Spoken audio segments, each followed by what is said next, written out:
폭풍 속에서 소망을 외치는 사람이라고 하는 제목 가지고 함께 하나님의 말씀을 나누겠습니다.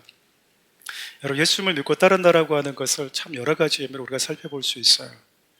예수 안에 있다라고 하는 것은 묶여있는 자 같지만 자유자이고, 가난한 자 같지만 부유한 자라고 하는 뜻입니다. 자주 제가 이런 예화를 들긴 하지만요, 지난주도 제가 아마 들었을 겁니다. 북한에서 이렇게 한 번씩 탈북할 때 보면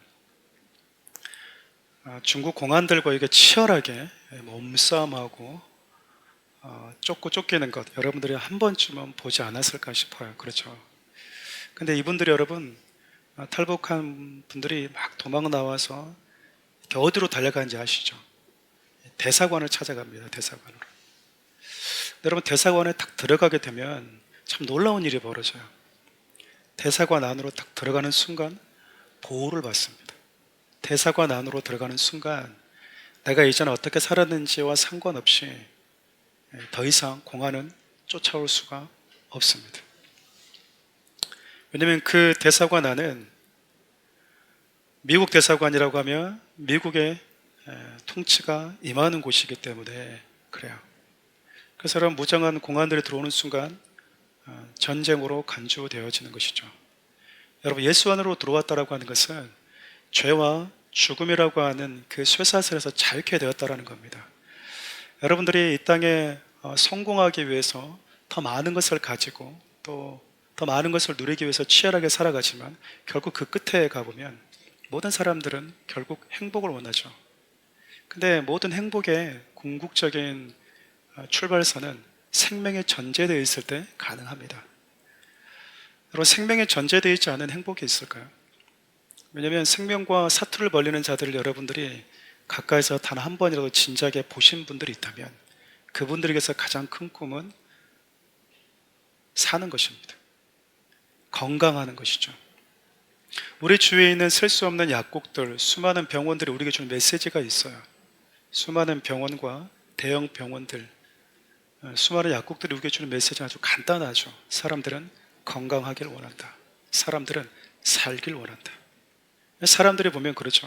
에이, 살아서 뭐해? 이런 세상 살아서 뭐해? 죽어야지. 약 있니? 그러잖아요. 병원 가서 링겔 좀 맞아야 되겠다. 그러잖아요.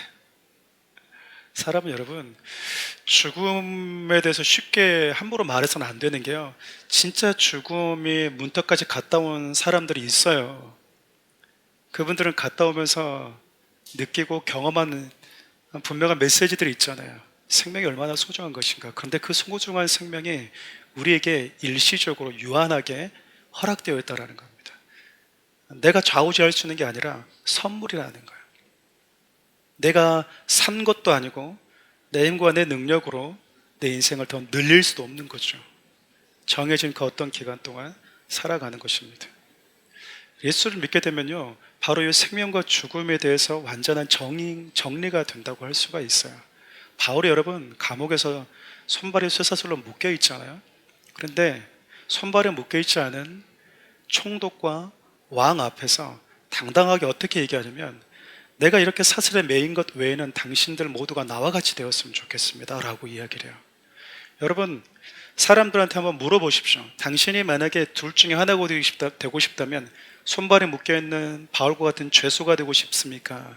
아니면 모든 사람들이 부러울 만한 권력과 재력을 가진 벨리스 총독, 베스도 총독과 아그리파 왕같이 되고 싶습니까? 라고 물어본다면 대부분 후자를 얘기할 거예요. 그렇지 않나요? 근데 여러분, 벨리스도와 아그리파 왕은 사람들 향해서 너희들이 나처럼 됐습니다라고 말하지 못해요. 얼마나 추잡하게 그 권력을 유지하고 있는지 본인들도 알잖아요. 자기의 여동생과도 함께 사랑을 나눌 수 있으니까. 근데 여러분, 인간적으로 보면은 죄수의 신분이고 불행해 보이는데 바울이 오히려 세상의 권력과 힘을 가진 사람들을 불쌍히 여기고 있는 거예요.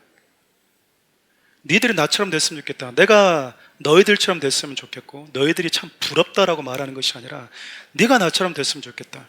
왜냐하면 바울은 그들이 보지 못하는 또 하나의 눈이 있었거든요. 그게 바로 하나님을 보는 영의 눈이었던 거죠.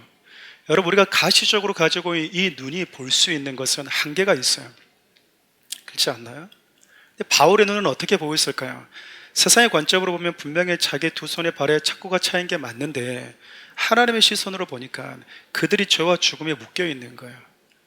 죄와 죽음이라고 하는 그 저주에 묶여있던 그들이 더 불쌍하게 보였던 겁니다. 마치 대사관에 와서 더 이상 나를 쫓아올 수 있는 추격자가 사라진 자처럼, 나는 예수 안에 들어왔기 때문에 더 이상 죄와 죽음이 추격이 멈춘 자인데, 저들은 여전히 죄와 죽음이 추격하고 있고 그 추격에 곧 붙잡힐 수밖에 없는 아슬아슬한 인생을 살고 있다고 하는 게 보이는 거야. 누가 누구를 불쌍히 여기는지 모르죠. 근데 여러분, 그리스도인이라고 하는 것은 나보다 더 많이 가진 사람을 만나든, 나보다 더 인기 있는 사람을 만나든, 나보다 더 힘 있는 사람을 만나든 관계없이 그것을 볼 수 있는 눈을 가진 사람들입니다. 그래서 우리가 그들에게 뭐라고 말할 수 있어야 되죠? 당신들도 나와 같이 예수 안에 거하였으면 참 좋겠습니다.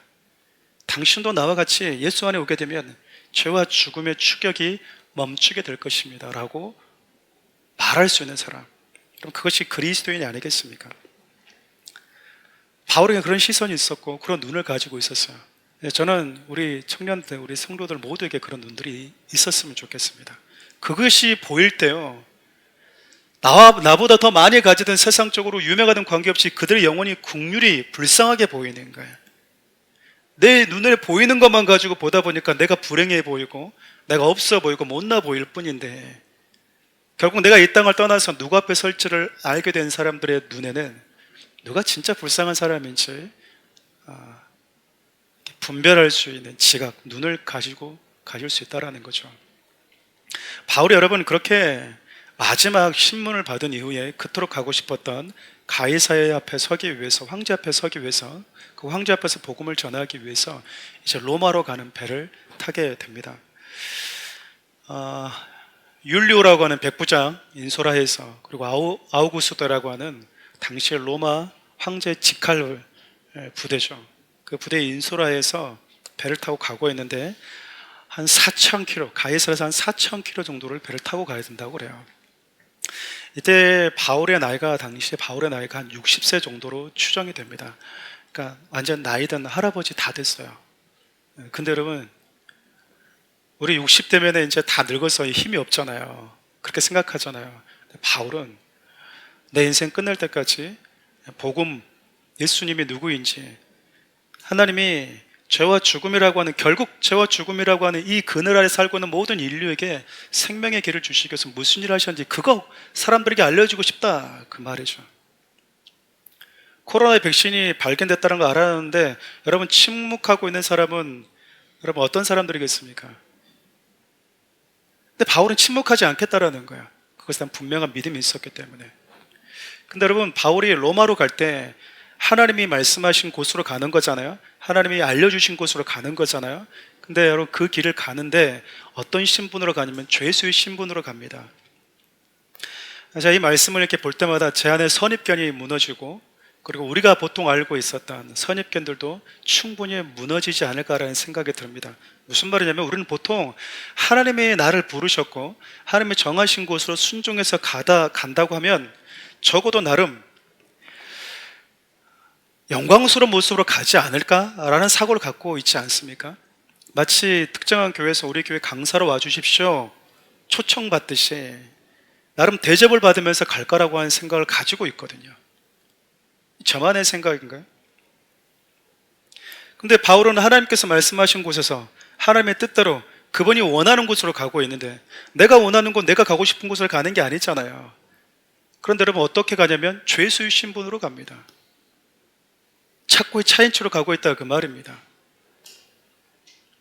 근데 여러분, 바울이 이것에 대해서 불만 불평을 한 구절에 나오지가 않아요. 바울은 내가 어떤 모습으로 가는지는 그다지 중요하지 않았습니다. 사람들이 나를 어떻게 평가하는지 그것이 중요한 것이 아니라 내가 지금 누구에게 어떤 말씀을 전할지, 어떤 메시지를 전할지, 예수 그리스도를 전할 거라고 하는 것에 대해서 감격하고 있을 뿐이지, 하나님, 내가 어떻게 당신을 위해서 이렇게 살았는데 내가 당신을 위해서 평생 복음을 전하고 매 맞고 두들겨 맞고 조롱받고 이렇게 비참하게 살았는데 마지막 로마로 가는 그 순간까지 나를 이렇게 죄수의 신분으로 가게 하십니까? 여러분, 그렇게 말하고 있지 않다라는 거예요. 여러분, 기독교는 기복적인 부분이 존재하지만 기복적인 신앙은 아닙니다. 하나님은 우리를 창조하실 때 천사를 창조한 게 아니거든요. 떡이 필요한 인간을 창조하셨어요. 천사를 창조하셨다면 이 땅의 성공이고 물질이고 풍성함이고 배부름이고 떡이고 필요하지 않겠죠. 근데 우리는 이 땅을 살아가는 데 있어서 좋은 관계도 필요하고요, 수많은 떡들이 필요합니다. 하나님 그것을 아세요. 아신다고요. 그래서 우리는 그것을 구하는 겁니다. 기복이죠.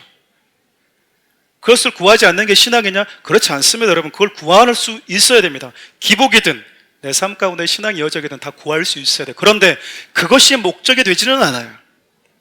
내가 예수를 믿는 목적과 동기, 그리고 내 삶에 있어서 결과의 여부와 상관없이 하나님을 믿고 따르는 것이죠.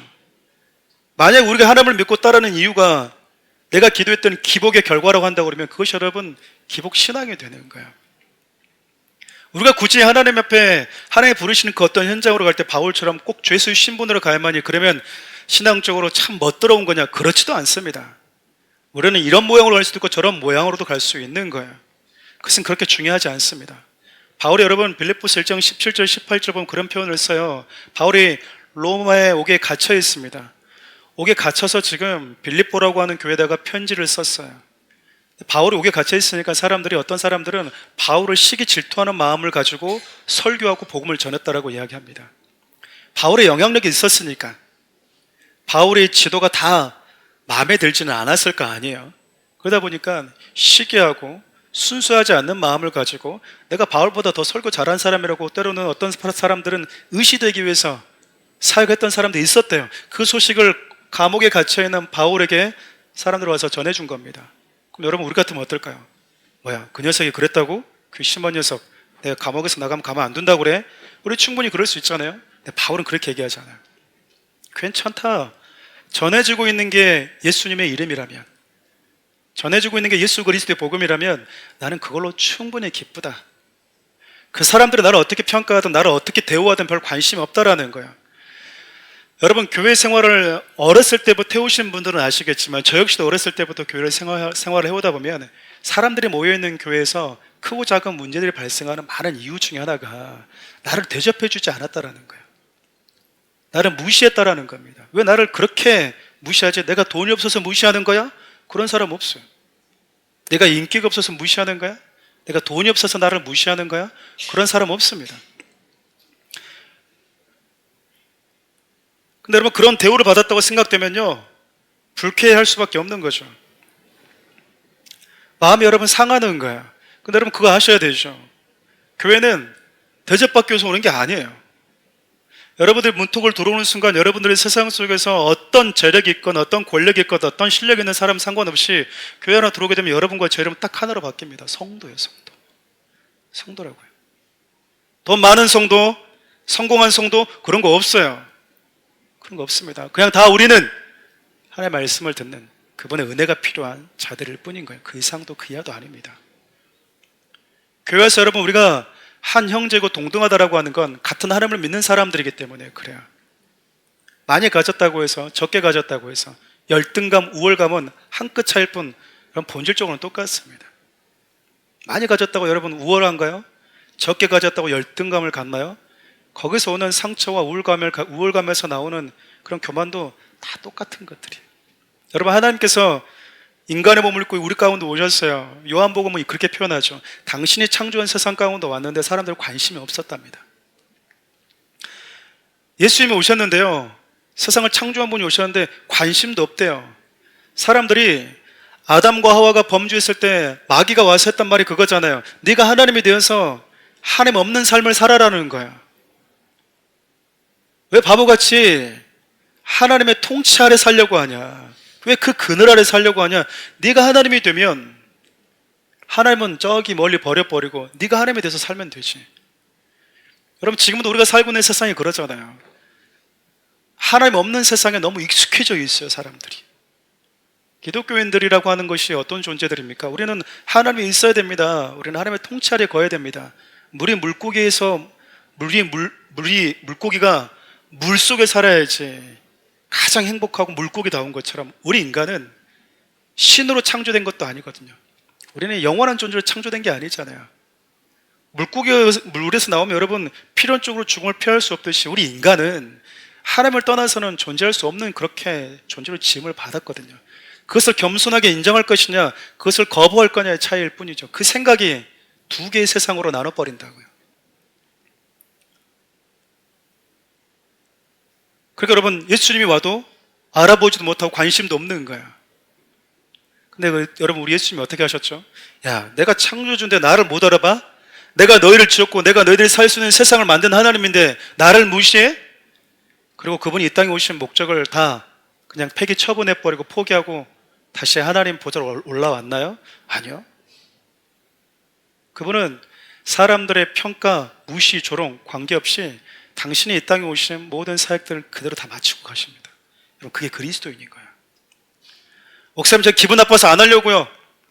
짜증나서 안 하려고요. 사람이 나를 이렇게 평가해서 마음 상해서 자존심 상해서 안 하려고요. 이건 여러분 신앙이 뭔지도 모르는 사람들인 거예요. 어린 양을 따르는 사람들, 예수를 따르는 사람들은 그런 모습이 아니잖아요. 사람들 나를 무시하면 뭐 할 겁니까? 와, 저렇게 많은 교회를 세우고 많은 성도들이 영향을 미치더니 굳이 결국 한다라는 게 손발 묶인 죄수 신분으로 압송돼 가는 거야? 그게 여러분 뭐가 중요합니까? 뭐가 중요해요? 죄수 신분으로 가든 자유자의 신분으로 가든 대우를 받든 그렇지 않든 바울에게 있어서 관심은 하나님의 나를 충성되이 여기셔서 우리가 사는 이 세상만이 존재한 것이 아니라 우리가 이 땅을 떠날 때 또 다른 세상이 존재한다라고 하는 것, 그곳에 가는 길이 예수 그리스도 안에 거하는 거라고 하는 것을 충성스럽게 전하는 것을 가장 중요하게 여겼던 것, 그것만 생각했던 거잖아요. 참 감사한 게 뭔지 아세요? 그렇게 나름 믿음을 가지고 소망을 가지고 걸어가는 이 바울 곁에는 하나님이 바울을 사랑하는 사람을 동역자로 붙여주셨다는 겁니다. 오늘 본문 2절 말씀을 함께 읽어볼까요? 본문 2절 말씀입니다. 아시아 해변 각초로 가려하는 아드라무테노 배에 우리가 올라 항해할세 마게도냐의 데살로니가 사람 아리스다고도 함께하니라. 다 띄워줄 필요가 없는데 왜 갑자기 다 띄워줘서 깜짝 놀랐습니다. 여러분, 누가 함께 가죠? 아리스다고라고 하는 사람이 함께합니다. 아리스다고. 기억나세요? 사도행전 19장을 보면 에베소에서 바울이 복음을 전할 때 폭동이 한 번 일어나죠. 아데미 여신상, 그 여신상을 조각해서 만든 사람들이 엄청난 부를 축적했지 않습니까? 근데 바울이 뭐라고 얘기했냐면 그 신 아니다라고 얘기한 거예요. 우리 여러분 영화하고 또 이렇게 드라마 제작하고 오면 꼭 뭐 하죠? 고사 지내죠. 저는 너무 웃기지 않아요? 저는 너무 웃긴 게 뭐냐면 하나님이 어디 있어? 그러면서 돼지 머리한테 왜 인사하는지 난 이해할 수가 없어. 본인 스스로 뭘 인정하고 있는 겁니까? 그 무언가가 있어. 무언가가 있어. 여러분, 크고 작은 기업에요, 임직원을 뽑을 때 어떻게 하시는지 아십니까? 모두 그러진 않지만 이름, 생년을 다 적어서 여러분 무속인에게 갖다 줍니다. 이 사람 우리 임직원으로 쓰면 괜찮겠냐 안 괜찮냐. 안 그럴 것 같죠 여러분? 저 가까이서 많이 보고 있거든요. 이 사람은 당신 밑에 두면 큰일 날 사람입니다. 한 번도 얼굴 안 봤는데 빼버립니다. 하나님이 어디 있어? 그래갖고 징징징징 아이고 잘 되게 해주십시오 이렇게 고사지네요. 여러분, 돼지도 그냥 돼지 가져오면 돼요 안 돼요? 돼지가 웃고 있어야 됩니다. 돼지가 여러분 인상 쓰고 있는 돼지는 안 돼요. 웃을 때 쳐야 됩니다. 웃을 때 이렇게 웃고 있을 때. 그래서 뭘 넣어줘요? 10,000원짜리 50,000원짜리 넣어줍니다. 근데 그걸 누가 가져가지? 어쨌든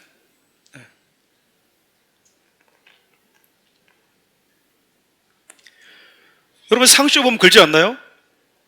조각해서 또 세공업해서 만들었어요. 세공해가지고 신을 만들어준 거예요. 너 어떤 신 만들어? 저는요 이런 신 만들어주세요. 저는 이런 신 만들어주세요. 만들어줬어요. 그리고 사람들 그걸 가지고 뭐라고 믿죠? 이게 우리 신이다라고 생각하는 거예요. 여러분, 상쇼 보면 이 신보다 더 대단한 신은 누구예요? 이거 만들어준 사람이잖아요. 그 사람을 신으로 섬겨야지. 내가 원하는 신을 만들어줬으니까. 그렇지 않나요? 사람들이 너무 웃기지 않나요? 너무 어리석죠. 내가 원하는 신을 만들어줬어, 이 사람이. 그래서 바울이 얘기한 거예요. 야, 다 만들어진 신들이다. 우리는 만들어진 신이 아니라 그것을 만든 창조주를 믿는 자들이다. 이게 얘기한 거예요. 그러니까 이것이 뻔히 우상의 거짓말인지를 알았던 그 사람들이 폭동을 일으켰던 거예요. 바울 때문에 먹고 살 길 막혔다라는 거예요. 제가 들어오기 전에는 사람들이 우리가 만든 거 돈에 사가지고 자기들 신으로 섬기면서 우리는 부유했었는데, 제가 와서 자꾸 우상이니 어쩐 얘기하니까 재수없이 지금 장사가 안 된다 그 말이에요. 그래서 여러분, 이 폭동 때문에 바울이 죽을 뻔했어요. 근데 이 죽을 위기에 있을 때 자기가 직접 가서 변호하겠다고 그러는데 제자들이 만류했거든요. 근데 만류했을 때 대신 간 사람이 누구냐면 가이오와 아리스다고였어요. 오늘 본문에 등장한 아리스다고. 그래서 바울의 골로새서와 빌레몬서를 보면 아리스다고에 대해서 이렇게 소개를 합니다. 그는 나와 감옥에 함께 갇힌 자다. 나의 동역자다. 여러분, 바울이 위대한 복음의 사역을 혼자 한 것 같죠? 아니요. 잠시 주위를 둘러보면 바울 곁에는 늘 바울을 사랑했던 사람이 있었습니다. 여러분, 그냥 읽고 지나쳤을 수 있지만 오늘 본문의 1절을 보면 우리가 함께 이달리아로 갔다라고 얘기하는데, 우리가라고 하는 복수를 얘기한 것은 사도행전의 저자인 누가가 얘기한 거예요.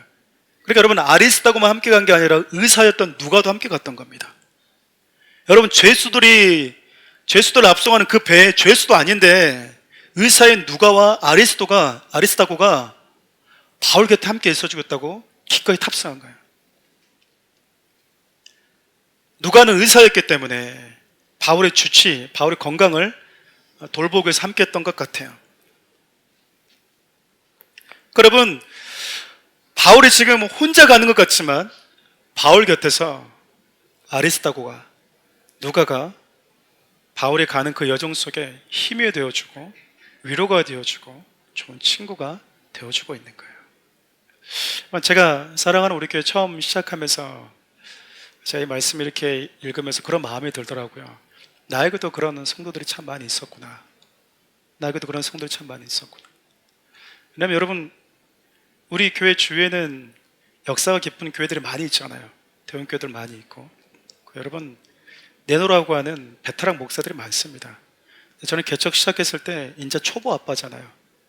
초보라고 하는 건 아마추어잖아요. 시행착오 많이 있을 수밖에 없죠. 베테랑은 이미 시행착오가 다 끝난 사람들이니까 안정적이지 않겠습니까? 근데 아마추어는 불안정하죠. 좀 안정감이 떨어지잖아요.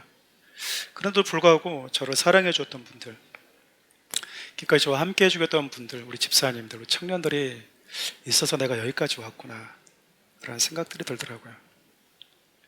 제 아내가 저에게 어제 산책하면서 그 얘기를 해요. 저희 집 앞에 아주 큰 교회가 있습니다. 장대한 교회가 있어요. 새롭게 아주 교회를 크게 지었어요. 예쁘게 이렇게 데코가 되어 있고 1층에 막 그 조명이 있고 막 그 카페처럼 막 만들어져 있더라고요. 통유리로 되어 있어서. 여기 좋냐고 물어보길래 그냥 별로 안 좋다고. 이런 곳 하나님이 주면 당신은 좋겠냐? 난 별로다고. 막 이런 교회에서 당신은 혹시 오라고 그러면 가냐? 안 간다고.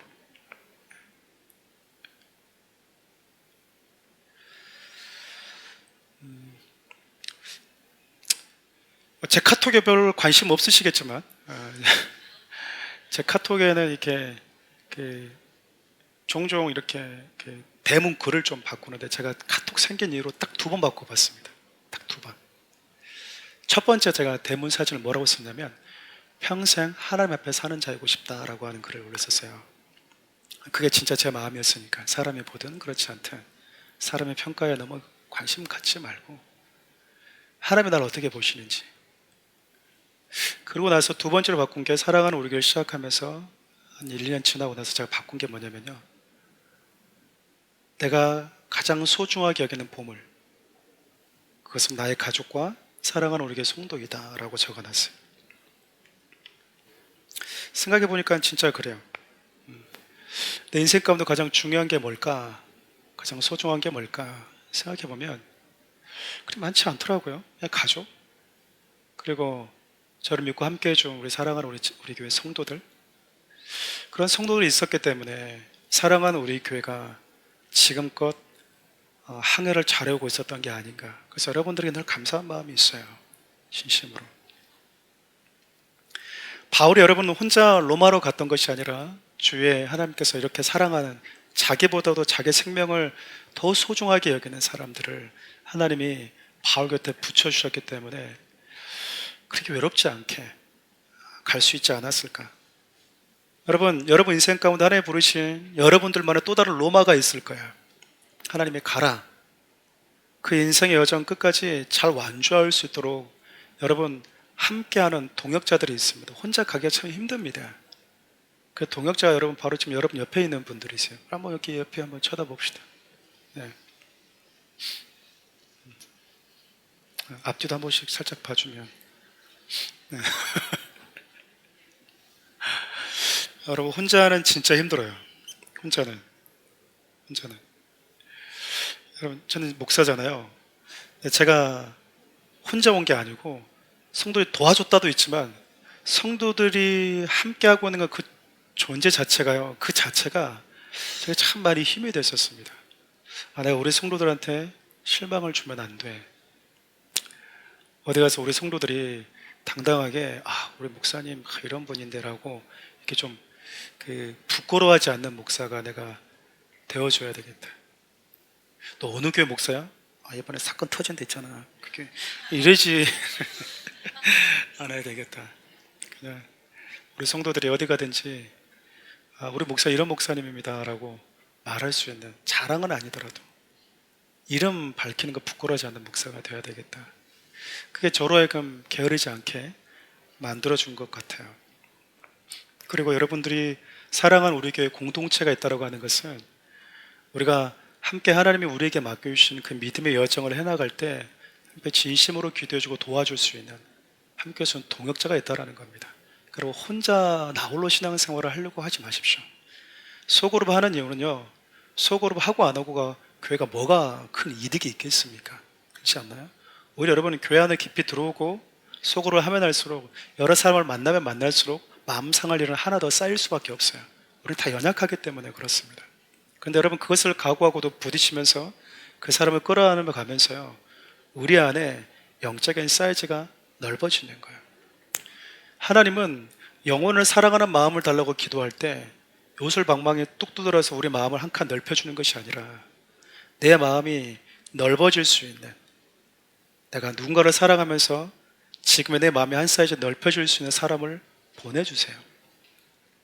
그 사람들을 내가 사랑하고 사랑해보면서요, 나와 다른 사람들을 끌어안아보면서 내 마음의 상태가 폭이 조금씩 넓어져 가는 겁니다. 그러니까 여러분들이 누군가를 사랑할 수 있는 마음을 주십시오라고 기도했는데 누군가가 불편한 사람이 옆에 앉아있다 갑자기 기도의 응답이라고 생각하시면 되는 거예요. 이해하시겠습니까? 그런다고 해서 또 그런 기도 또 안 하시면 안 돼요. 하나님이 주님의 마음을 주십시오. 주님처럼 내가 영혼을 사랑할 수 있는 마음을 주십시오. 그리고 딱 기도가 안 돼 주려래? 열받게 하는 사람이 옆에 딱 앉아있는 거예요. 기도의 응답입니다. 그렇게 하면서 여러분 내 영적인 사이즈가 커지는 거예요. 전 사랑하는 우리 교회 성도들, 특별히 사랑하는 우리 교회 청년들이 그런 공동체가 되었으면 참 좋겠어요.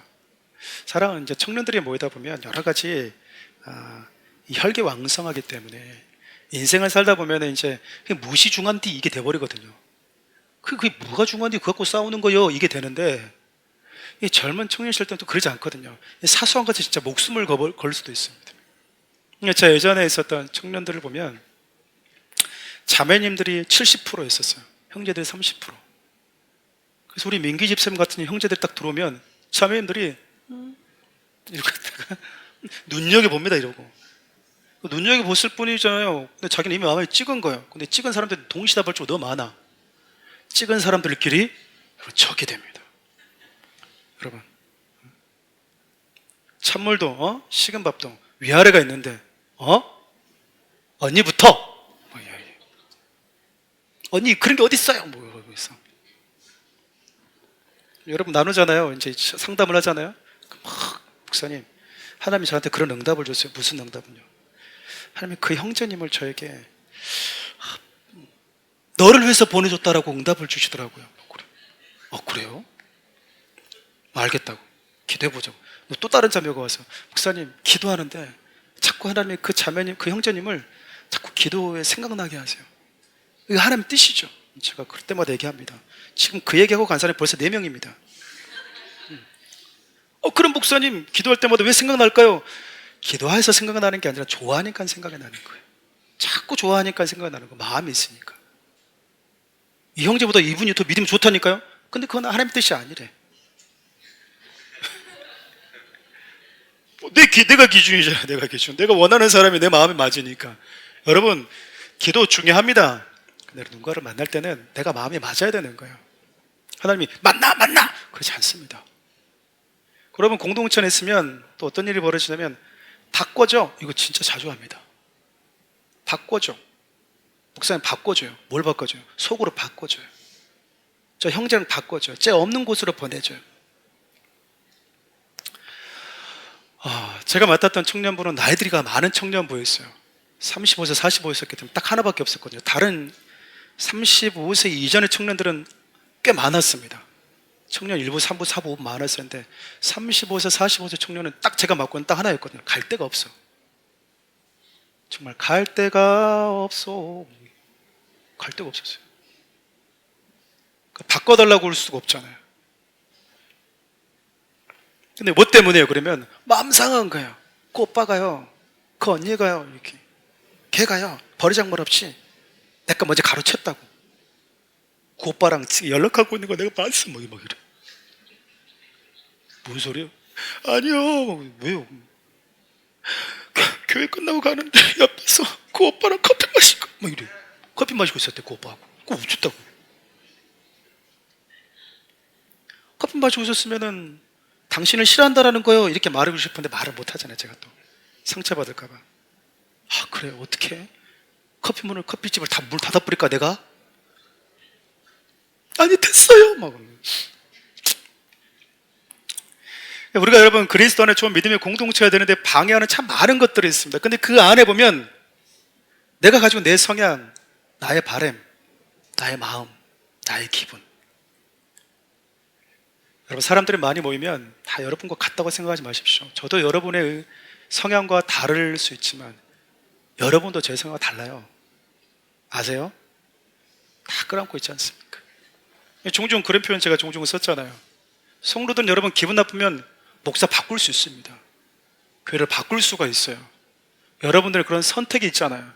목사는 오는 성도를 선택할 수가 없습니다. 성도는 오늘 기분 나빠. 이 공동체 마음에 안 들어. 나 다른 교회 갈래. 이 목사님 마음에 안 들어. 다른 목사님 만날래. 가능하잖아요. 근데 저는 이쪽으로 들어오는 성도들 나 이 교회 다닐 건데요. 앉아있으면 제가 선택할 수가 없어요. 딴 데 가면 안 돼요? 말은 못합니다. 제가 왜 왔어? 우리 교회로 옆으로 가지. 이런 말 못합니다. 그래서 제가 여러분들보다 조금 마음이 넓혀졌는지도 몰라요. 저는 선택의 여지가 없거든요. 저는 오는 대로 다 받아야 되잖아요. 다 끌어안아야 되잖아요. 싫어도 마음에 좀 안 들어도. 그러다 보니까 하나님이 제 마음을 조금 넓혀준 게 아닌가 싶어요. 여러분들이 공동체 안에서 그런 마음을 가지고 내가 하나님께 용납받았듯이 나도 누군가를 용납해주는, 그래서 서로가 서로에게 위로가 되어서 하나님이 여러분과 저에게 원하는 그 믿음의 경주를 잘 마칠 수 있는데 서로가 힘이 되는 분들 되었으면 참 좋겠어요. 다시 본론으로 돌아와서 조금 속도감 있게 말씀을 나누도록 하겠습니다. 오늘 본문에 가장 많은 지면을 하려고 있는 게요, 유라굴로라고 하는 회오리 바람, 남풍과 북서풍의 이 합성어예요. 유라굴로라고 하는 것이. 근데 이 회오리 바람을 만나게 된 이 장면인데, 오늘 본문 9절에서 12절 말씀 함께 읽어볼까요? 여러 날이 걸려 금식하는 절기가 이미 지났으므로 항해하기가 위태한지라 바울이 그들을 권하며 말하되, 여러분여 내가 보니 이번 항해가 화물과 배뿐 아니라 우리 생명에도 타격과 많은 손해를 끼치리라 하되, 백부장의 선장과 선주의 말을 바울의 말보다 더 믿더라. 그 항구가 겨울을 지내기에 불편하므로 거기서 떠나 아무쪼록 베닉스에 가서 겨울을 지내자 하는 자가 더 많으니, 베닉스는 그레데 항구라. 한쪽은 서남을 한쪽은 서북을 향하였더라. 아름다운 항구라고 하는 그 미항에 정박했던 것 같아요. 그런데 겨울이니까 이 날씨가 좋지 않잖아요. 그 항해를 해야 되는데 자꾸 미루고 미뤘던 것 같습니다. 근데 사람들 보니까 미항은 너무나 이렇게 오랫동안 머물기에는 항구도 작고 생활하기도 너무 불편하다 보니까 이 베닉스라고 하는 거래대 항구까지 가자. 왜냐하면 어차피 4,000km 항해할 건데 미항에서 베닉스 항구는 60km밖에 안 되거든요. 서둘러서 가면 도착할 수 있지 않을까라고 생각했던 거예요. 사람들이 그렇게 얘기하니까 선장도 선주도 그 60km면 충분히 얼른 빨리 결정하면 갈 수 있다라고 얘기를 한 겁니다. 근데 문제가 생겨버린 거예요. 그렇게 해서 출발했는데 풍랑을 만나버리게 된 거죠. 풍랑을 만났던 결과적으로 그 이유를 살펴보면 바울이 했던 말보다도 선장과 선주의 말, 전문가들, 소위 전문가라고 하는 사람들의 말을 더 들었다라는 거잖아요. 그리고 또 하나는 다수 의견이 옳다라고 무조건 따랐다라는 것이 이 유라굴로라는 광풍을 만난 가장 큰 원인 중에 하나예요. 여러분, 우리 주위에도 전문가가 참 많습니다. 그렇죠? 전문가 의견이 나쁜 게 아니에요. 가끔 이렇게 흑백 논리로 나누시는 분들이 있어요. 기도해서 병에 나오면 하나님이 고쳐주는 거, 병원 가서 약 먹고 나오면 그거는 인간의 방법을 쓴 거. 여러분, 절대 그렇게 생각하시면 안 됩니다. 그렇게 하는 순간 무슨 문제가 생기냐면 기도하지 않고 병원에서 나는 모든 이 세계는 하나님과 상관없는 세계로 본인 스스로가 만들어버리는 것과 다름없어요. 여러분, 지식과 지혜의 시작은 하나님으로부터 왔습니다. 여러분 믿으세요? 약을 조합해서 이런 조합된 약이 우리 몸에 좋다라고 하는 효과를 만들어내라고 하는 이 지식은요, 하나님으로부터 왔다고요. 그것을 인간이 어느 순간 발견했을 뿐이에요. 병원도 마찬가지고 의술도 마찬가지입니다. 여러분, 이 의술이, 이 의학이 이렇게 해서 사람의 몸이 회복될 수 있다라고 하는 그 지식과 정보는요, 하나님의 우리 인간을 창조하실 때 세상 가운데 우리 인간에게 살아가는 데서 누릴 수 있도록 만들어준 정보이고 지식이고 지혜예요. 단지 그것이 하나님으로부터 왔다라고 알고 내가 가지고 있는 지식, 전문성을 발휘하는 자들이 있는가 하면 그 지식과 그 지혜가 하나님부터 온 것이라고 하는 것을 모르고 전문성을 가지고 있는 사람도 있을 뿐이라고요. 다 하나님으로부터 왔어요. 그러니까 여러분, 몸이 아픈데 감기 콜록콜록 하면은 기도해서 날사지 하지 말고 뭐 하셔야 돼요? 감기야. 두통엔 펜잘, 두통엔 개포린. 하나 더 있는데 타이레놀. 다 해줘야지 또 잘못했다가.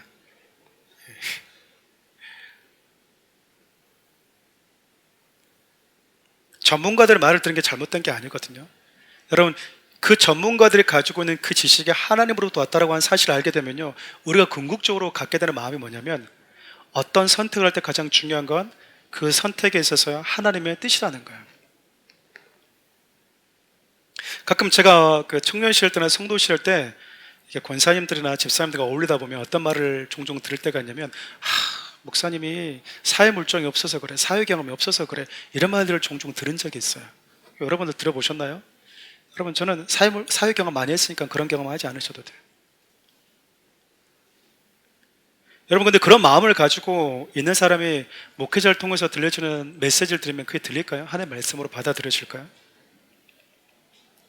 전문가의 말을 신뢰하지 말라 이 말이 아니라 하나님의 말씀을 붙드는 그 어떤 것에 있어서 나의 의견과 경험이 방해가 될 수도 있다라는 거예요. 왜냐하면 하나님의 마음은, 또 말씀은 때때로 우리가 가지고 있는 이성을 초월할 때가 아주 많기 때문에 그렇습니다. 그리고 그것들이 내 이성과 내가 가지고 있는 전문성 역시 하나님으로부터 왔다라고 하는 사실을 믿는다면 그것을 포기하는 것 자체도 그다지 어려운 건 아닙니다. 그럼 전문가가 뭐겠습니까? 그거 하나만 아는 거 아니에요. 저 귀뚜라미 전문가 들어봤거든요. 지나가면서 여러분, 이거 귀뚜라미 소리인데 소리가 들린대요.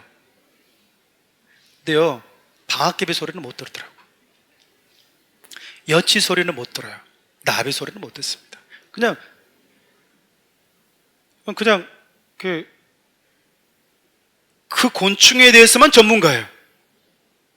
세상에 얼마나 곤충이 많은데 하나만 아는 사람, 전문가. 박사도 마찬가지입니다. 저 물고기 박사입니다 그러면 그 물고기에 대해서는 잘 알잖아요.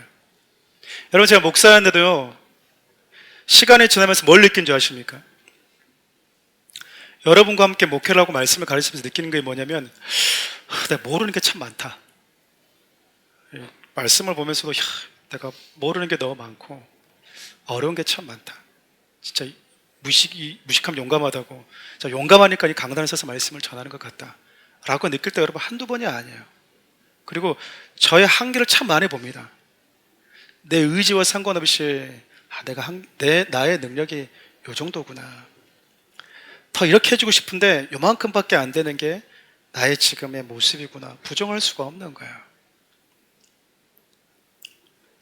여러분 전문성을 가지고 있습니까? 누군가에게 의견을 해줄 때도 분명히 이게 맞으라고, 절대적으로 맞으라고 말하지 마십시오. 결정은 내가 하는 게 아니거든요. 바울이 얘기를 했거든요. 너희들의 전문적인 의견은 그러더라도 하나님이 나에게 주시는 그분의 말씀은 이렇다. 그럴 때 여러분 우리는 나의 지식과 나의 경험을 내려놓고 하나님의 말씀을 들을 수 있어야 되는 거예요. 때로는 여러분 이 자리에 앉아있는 여러분들도 마찬가지입니다. 내가 가지고 있는 지식, 정보, 경험을 내려놓고 하나님의 내 인생 가운데 들려주는 메시지를 들을 수 있는 것, 그건 겸손하면서 시작된다고 생각해요. 또 하나 여러분 뭐냐면, 교회 하나가 시작되어질 때 또 세워져 가면서 공동체 생활하면서 주의해야 될 것들이 뭐냐면, 다수 의견이 곧 성경이 아니라는 사실을 알아야 됩니다. 성경을 보면 여러분 예수님을 십자가에 못 박았던 사람들은 소수가 아니라 다수였어요. 다수 의견이 필요할 때가 있지만 교회는 다수나 소수가 아니라 변하지 않는 하나님의 말씀이라고 하는 그 진리의 말씀을 기준으로 삼고 사는 자들이잖아요. 어떤 분들은 소수 혹은 약자가 무조건 정의인 양 떠드는 분들이 있어요. 여러분 그러지 않습니다. 소수가 오를 때가 있고요, 다수가 오를 때가 있고요, 강자가 오를 때가 있고 약자가 오를 때가 있어요. 그리고 소수와 약자가 틀릴 때가 있고요, 강자와 다수가 틀릴 때가 있어요. 여러분 소수는 정의가 아니거든요. 소수는 소수예요.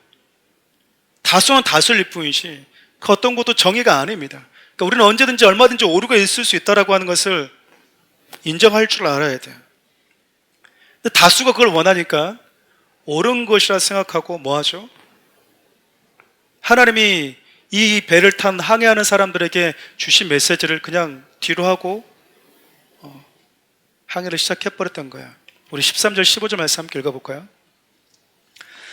남풍이 순하게 불매 그들의 뜻을 이룬 줄 알고 닻을 감아 그래도 해변을 끼고 항해하더니 얼마 안 되어 섬 가운데로부터 유라굴라라는 광풍이 크게 일어나니 배가 밀려 바람을 맞춰 갈 수 없어 가는 대로 두고 쫓겨가다가, 처음에 여러분 남풍이 순하게 부니까 우리 선택이 탁월했어 이렇게 생각했던 거죠. 여러분 우리가 요나서라고 하는 하나님의 말씀을 보면 요나 선지자가 하나님의 가라고 한 곳과 정반대 길로 가거든요. 근데 마침 하나님과 반대로 가는 그 배를 만납니다. 여러분 하나님의 뜻은 순조로움이나 혹은 마침내 때마침 준비된 그 어떤 것으로 판단하는 것이 아니에요. 자꾸 우리는 잘 준비되고 순탄하니까 하나님이 뭔가가 있나 봐. 그렇지 않아요 여러분. 나를 향한 하나님의 뜻은 순전하냐 평탄하냐 가지고 판단하는 게 아닙니다. 하나님의 뜻대로 살아가도 평탄하고 순탄할 수 있지만 순탄하지 않고 때마침 준비되지 않은 상황도 만날 수 있기 때문에 그래요. 우리가 어떤 상황을 판단하는 것은 기준이라고, 말씀이라고 하는 그 기준을 가지고 평가하는 거예요. 성경에서 말하고 있는, 하나님 말씀하시고 있는 그 기준에 부합하는지 그걸 가지고 평가하는 것이지 상황의 어떠함을 가지고 평가하는 것이 아니라는 겁니다. 여러분 그 말씀이라고는 분명한 기준을 가지고 있는 사람은요 순조롭지 않아도 하나님의 뜻이면 가는 거고요, 때마침 어떤 게 준비되지 않아도 우리는 그것을 거스르고 갑니다. 근데 그러지 않으면 하나님 반대하고 막는 건가? 그리고 멈칫 걸을 수 있다는 거죠. 여러분 처음에 남풍 만나니까, 순풍을 만나니까 이거 하나님의 뜻이야, 탁월한 선택했어. 바울 지가 뭘 한다고, 제가 설교는 좀 할 줄 알지만은 지가 우리보다 뭐 배를 더 많이 타서 뭘 한다고 이렇게 무시하지 않았겠어요? 무시하지 않았겠습니까? 근데 여러분 일이 터지게 되죠.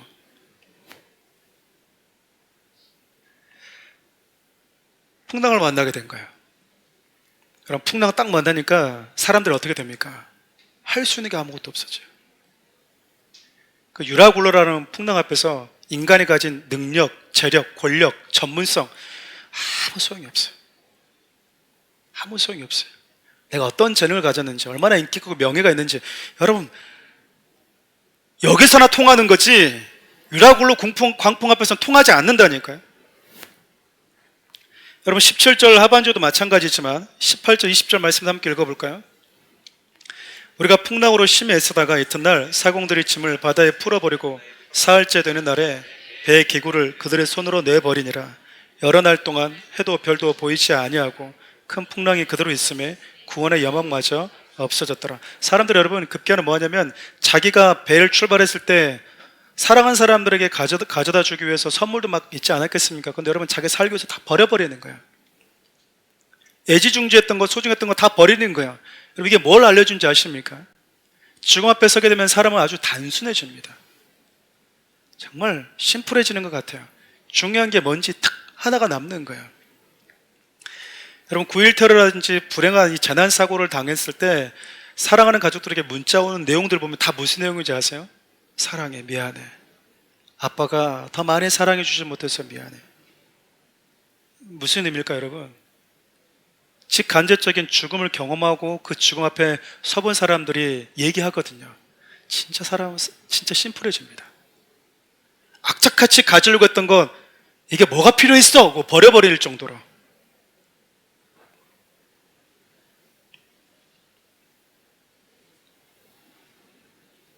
진짜 중요한 것, 살고 싶은 소망 하나 딱 생기는데 내가 이 소망을 기댈 뿐이 없는 거야. 구원의 여망마저 사라졌다라고 한 게 그거잖아요. 살고 싶은데 여기서 나를 도와줄 수 있는 그 어떤 것이 없다라는 겁니다. 여러분 이때 누군가가 소망에 대해서 외쳐주고 있어요. 우리 22절 25절 말씀 읽고 말씀을 마무리해 보겠습니다. 함께 읽을까요? 22절에서 25절. 내가 너희를 권하노니 이제는 안심하라. 너희 중 아무도 생명에는 아무런 손상이 없겠고 오직 백분이리라. 내가 속한 바 내가 섬기는 하나님의 사자가 어젯밤에 내 곁에 서서 말하되 바울아 두려워하지 말라. 내가 가이사 앞에 서야 하겠고 또 하나님께서 너와 함께 항해하는 자를 다 내게 주셨다 했으니 그러므로 여러분이 안심하라. 나는 내게 말씀하신 그대로 되리라고 하나님을 믿노라. 바울이 모두가 죽음의 공포 속에서 떨고 절망하고 있을 때 말 그대로 소망이 없어서 두려워 떨고 있을 때 여러분 그 앞에 서서요 사람들에게 안심하십시오라고 외치고 있어요. 여러분 두려워 떨고 있는 사람들 앞에서 안심하십시오, 평안하십시오라고 말하면 어떤 말 들을까요? 쟤 딴 나라에서 온 애야? 딴 세상에 온 애야? 지금 상황이 어떤지 모르고 지금 말도 안 되는 소리 하고 있어. 그런 평가받지 않겠습니까? 여러분 바울이 왜 안심하라고 말할 수 있었을까요? 왜 두려워하지 말고 평안하라고 말할 수 있었을까요? 여러분 이유가 의외로 간단하거든요. 바울은요 이 배가 지금 태풍에 끌려서 가고 있지만 절대로 좌초되지 않을 거라는 걸 알고 있었어요. 하나님이 이 배를 타고 있는 나를 반드시 로마로 인도하실 거라고는 그 믿음이 있었거든요. 이 배가 여러 가지 풍랑을 만나서 어려움을 겪고 힘든 시간을 지난다 하더라도 결국 이 배가 어디에 정박할지를 분명하게 알고 있는 사람 바울 한 명이었습니다. 그러니까 여러분 바울이 뭐라고 말할 수 있는 겁니까? 두려워하지 말라고. 사람들은 이 풍랑에 의해서 우리 배가 어디에 정박할지가 결정될 거라고 생각했고요, 우리 운명을 쥐고 있는 게 이 풍랑이라고 생각했거든요. 근데 바울은 풍랑 이면에 있는 내 목숨줄을 쥐고 있고 내 운명을 쥐고 있는 분이 이 풍랑이 아니라 하나님이라고 하는 것을 분명하게 알고 있었어요. 그렇기 때문에 풍랑 속에 두려워 떨고 있는 사람들에게 뭐라고 말할 수 있는 거죠? 안심하십시오. 그게 그리스도인이라니까요. 여러분 각자 사람들의 인생들 가운데 유라굴로 같은 크고 작은 풍랑을 만나요. 우리 모두는 다 믿음이 있어도 마찬가지고 믿음이 없어도 마찬가지고 신앙생활 잘하든 못하든 상관없이 우리 모두는 크고 작은 풍랑을 지나갑니다. 근데 여러분 그리스도인들이 그 누군가에게 반드시 필요한 이유가 뭔지 아세요? 그리스도인들이 왜 존재해야 되는지 아십니까? 그리스도인들은 알고 있거든요.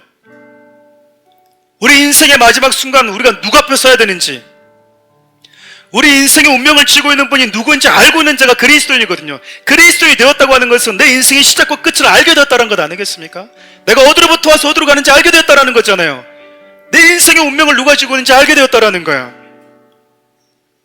폭풍 앞에서 여러분 정신적인 공황을 겪고 두려워 떨고 있는 사람들 앞에서 안심하십시오 말할 수 있는 건 허무맹랑한 얘기, 근거 없는 얘기가 아니고요. 하나님은 나에게 말씀하셨어요. 너는 반드시 로마로 가야 돼. 이 얘기가 무슨 얘기일까요? 너로 인해서 네가 타고 있는 배에 있는 모든 사람들은 죽지 않아. 처음부터 하나님의 말씀을 두고 갔으면 굳이 경험하지 않아도 될 이 힘든 일을 겪지 않았겠지만 겪었다 해도 당신을 죽지 않습니다. 여러분, 그리스도인들은 바울이 가졌던 이 눈을 가져야 됩니다. 앞서 얘기했던 것처럼 아그리빠 왕과 베스도 총독 앞에서 죄수의 신분을 가지고도 누가 죄인인지, 누가 정말 자유자이고 누가 정말 묶여있는 자인지를 볼 수 있는 눈을 가졌기에 그 안에서도 너무나 의연하고 당당하게 나처럼 됐으면 좋겠어요. 오히려 나는 당신들이 이렇게 말했던 바울이요, 풍랑 앞에서 두려워 떨고 있는 사람들 앞에서 또 얘기하잖아요. 왜 그럴까요? 사람들은 나를 공포스럽게 만드는 유라굴로만 보이거든요. 근데 바울은 유라굴로 이면에 있는 하나님의 손이 보이는 거예요. 여러분의 인생은 세상의 거센 파도에 의해서 떠밀려가는 그런 인생들이 아닙니다. 그리스도인이. 저와 여러분의 인생은 하나님의 손에 있어요. 여러분, 우리가 이것을 알기 때문에 그 누군가에게 안심하라고 말할 수 있는 소망을 외쳐줄 수 있는 사람인 것이고요. 우리가 이것을 알고 있기 때문에 하나님은 이 세상에 수많은 크고 작은 광풍이라고 하는 인생의 힘든 시간을 만난 사람들에게 저와 여러분들 곁에 두신 겁니다. 이 땅의 성도들이, 예수 믿는 저와 여러분들이 존재하는 이유이자 필요한 이유예요. 앞서 우리 함께 기도했던 것처럼 대한민국이 정말 힘든 시간을 지나가고 있는 것 같습니다. 아픈 시간을 지나가고 있죠. 전 세계를 강타했던 여러분, 수많은 전염병들 우리 알고 있는데 우리 4년간 코로나 겪었잖아요. 이 일이 진짜 우리 시대도 오는구나라고 저도 처음 느낄 정도로 이 실감이 잘 안 되더라고요. 그리고 지금 대한민국 힘든 시간을 지나가고 있어요. 어디로 정박할지 우리 모르잖아요.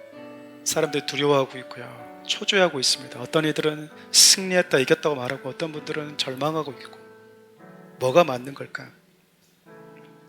예수님이 말씀하십니다. 내가 속한 나라는, 내가 너에게 주고 싶은 나라는 이 세상에 있는 게 아니다고. 여러분, 그 어떤 정권, 그 어떤 정치인 한 사람이 세상을 바꿀 거라고 아직도 믿으십니까? 아직도 그런 뜨뜻 미진한 걸 믿고 있습니까? 그런 거 없습니다. 우리 그리스도인들이 세상 가운데 존재하면서 외쳐줘야 하는 외침이 무엇일까요? 지금 대한민국이 겪고 있는 이 시간 속에서 아파하고 있는 많은 사람들에게 안심하십시오. 대한민국은 우리 하나님의 손에 있습니다. 그 사실을 아는 사람. 여러분, 소돔과 고모라가 하나님의 심판을 경험했을 때 의인 10명이 없었대요. 하나님 보시기에 죄가 가득 차서 하나님의 심판을 피할 수 없는 소돔과 고모라였는데, 우리 주님은 거기에 10명의 기도하는 의인이 있으면 내가 심판하지 않고 싶다. 여러분, 대한민국에 의인 10명이 없어요? 들어오십니까? 우리가 기도하면 되잖아요. 우리는 주무실 그날까지 끝까지 예수 그리스도의 복음을 아직 듣지 못한 나라와 민족 가운데 전해야 됩니다. 미국 다음으로 우리 대한민국이 두 번째로 수많은 나라 열방 가운데 복음을 전한 나라였다고 하잖아요. 그 사역을 하나님 끝까지 잘 감당할 수 있는 나라가 될 수 있도록 기도하셔야 되겠죠. 사랑하는 우리 청년들, 사랑하는 우리 성도님들, 분명히 풍랑과 폭풍은 힘든 게 맞습니다. 배멀미하게 만드는 게 맞습니다. 여러분, 나를 힘겹게 하는 비바람만 보지 마시고요, 결과를 아는 자답게 내 운명은, 나의 삶은 그분의 손에 있다라고 하는 것, 그 사실을 믿고 살아가는 자들. 왜냐하면 바울도 똑같이 유라굴로 풍랑 속에서 이리뒤척이면서 멀미나지 않았겠습니까? 똑같이 머리 어지럽고 그러지 않았겠습니까? 똑같은 거예요, 여러분. 똑같은 시간 지나간다고요. 똑같이 아프다고요. 근데 여러분, 거기서 소망을 외쳐줄 수 있는 사람은 그리스도인 뿐입니다. 여러분 만난 자들이 여러분 곁에 오면 쉼을 누렸으면 좋겠고, 절망하는 사람도 여러분 곁에 오면 따뜻함을 느끼고 다시 살고 싶어하는, 다시 살아야 되겠다라고 하는 그 마음이 생기고, 세상이 나를 바라보는 거, 나를 어떻게 볼까, 나를 어떻게 바라볼까, 여러분 이것 때문에 사람들이 참 많이 절망하잖아요. 세상에 얼마나 많은 거울들이 있습니까? 재력이라고 하는 거울에 비춰보면 재력이 부족한 나는 진짜 못나 보이잖아요. 못생겨 보이잖아요. 인기라고 하는 거울에 비춰보면 나는 진짜 인기 없으면 못난 사람 같잖아요. 인기 있으면 막 뽕 하면서 막 멋진 사람 같잖아요. 권력이라고 하는 사진에 보면 권력이 없으면 힘이 없으면 못난 사람 같잖아요. 여러분 외모라고 하는 거울을 비춰주면 사람들이 그 거울에 비춰보면 내가 못생겼잖아요. 그럼 나는 정말 못난 사람인 거예요. 근데 여러분 어떤 거울에 비춰진 내가 진짜 나냐 그 말이에요. 세상에 여러분 지멋대로 수많은 거울 가지고 나를 비춰주는데 여러분 진짜 거울을 갖다가 그 사람에게 들이미줘야 돼요. 그러니까 예수님이 나를 바라보는 눈입니다. 예수님의 눈에 비춰지는 내 모습, 그게 진짜 내 모습이고 그의 모습이거든요. 세상은 내가 매력이 없다는데요, 세상은 내가 힘이 없다는데요, 세상은 내가 별로 인기가 없다고 하는데요, 그건 세상이 너한테 비춰준 거짓된 거울이고, 그분이 너에게 비춰준 진짜 거울, 그분의 눈에 비춰진 진짜 거울에 비춰진 진짜 너는 어떤 존재인지, 여러분 그럴 때 내 마음을 뒤흔들고 있는 수많은 세상의 위협들과 두려운 회오리 바람들로부터 그때 다시 소망을 갖게 되는 것 아니겠습니까? 여러분 그런 사람 되어주십시오. 그런 사람 되어주십시오. 저도 그런 사람 되고 싶고, 사랑 우리 청년들도 그런 사람이 되었으면 좋겠습니다. 우리 찬을 좀 주님께 올려드릴까요?